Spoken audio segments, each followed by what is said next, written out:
She keeps it simple and I am thankful for her. Go.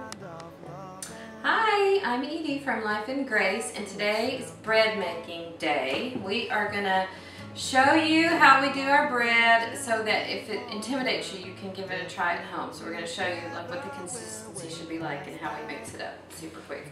So first we start with, and this will all be on there, you don't have to write the recipe down, 2 cups of warm water.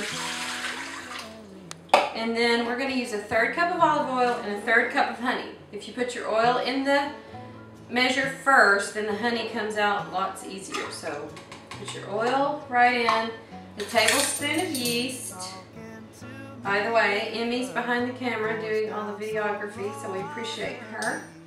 And a teaspoon of salt. And when I'm baking, I just usually use regular table salt. When I'm cooking, I use sea salt, but I don't know. I like the consistency better when I'm baking. So then we're going to add a 1/3 cup of honey. If you can find local honey, that's even better. We found this great honey last week at the pumpkin patch, and it has the best flavor. Oh, it got a little heavy on the honey, so we'll add most of it, maybe not very strong. And that comes out super easy if you put your oil in first. Now, I am fortunate in that I have 2 friends with wheat grinders who I can get fresh wheat from. My friend Lynn is the first person who gave me this recipe and gave me some fresh ground wheat. We'll go ahead and start the mixer actually and let the yeast and the those things incorporate. And then pretty quick we're going to add 2 cups of freshly ground wheat flour.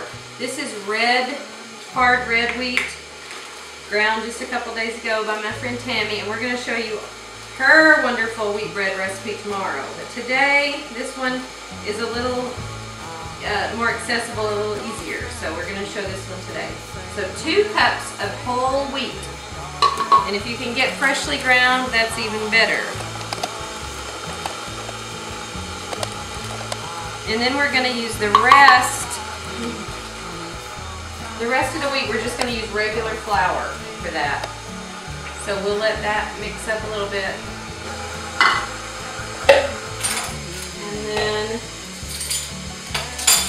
what I really want to show you is the consistency that it should be like before you let it rise. I think that's probably the most important thing. And really, once you get the hang of making bread, you really don't even measure your flour because you just know the consistency you're trying for. So it takes about 5 cups of regular flour, and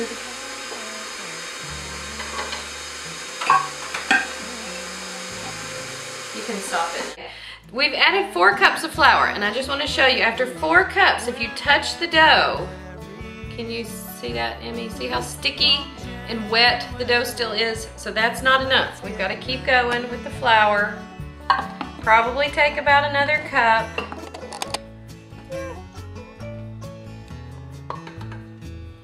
And let's see if that'll do it.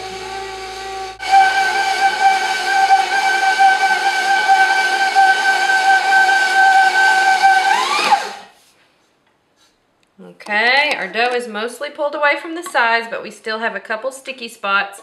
So we're gonna add a little more flour. We don't want it to be sticky.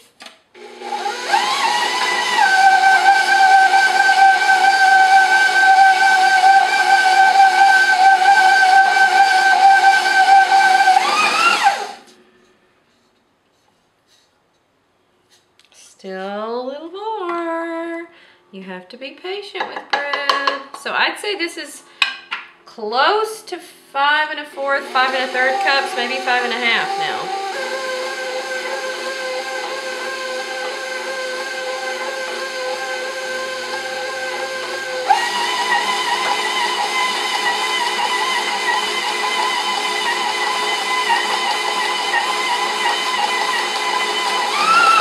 That looks more like it. Yep. So now fingers come out clean. You can. Okay, so we have our dough. Let me see if I can show you the consistency of it. We just basically put it down and started kneading it. So you're going to knead it for a few minutes. Go ahead and start, Em. Em is our resident kneader. She loves to have her hands in dough. And hi, Emmy. She loves to have her hands in dough and bread. So she's kneading the bread, usually just with the heel of your hand, and keep turning it over. Yep, from all sides, just a little bit of flour. It doesn't really take much flour. So we're just going to keep kneading this, and then we've got this bowl here that we mixed it up in, and I put a little bit of oil in there. So when we finish kneading it, we're going to put it in the bowl, and then my oven has a setting where you can proof your dough, but you can sit it in just a warm spot on top of the oven. I cover it with a warm wet towel and stick it in my oven. The other thing you could do is turn your oven on 200 for 10 or 15 minutes and then turn it off and just have the dough rising in the warm oven, but the oven would be off if you don't have a proofing setting in your oven. So that's what we'll do next, and then we'll show you what it looks like after it rises. Okay, these have just risen, and I usually let them go till they're just above the level of the pan, like that. And they are ready to go in the oven. That took about, I don't know, 40, 45 minutes. They're ready to go in. So 350 oven. I think, how long do I keep them in? To check, 25, 30 minutes, something like that. So we'll show you the end product. Ready? Okay, our bread is done. Doesn't it look beautiful? And doesn't it smell good, girls? In the house? Yes. So we just, I just put down some wax paper because my cutting board tastes like garlic. And dump the bread out. If you spray the sides pretty well, it usually comes out kind of easy, but I don't think I sprayed so good today. Okay. There we go.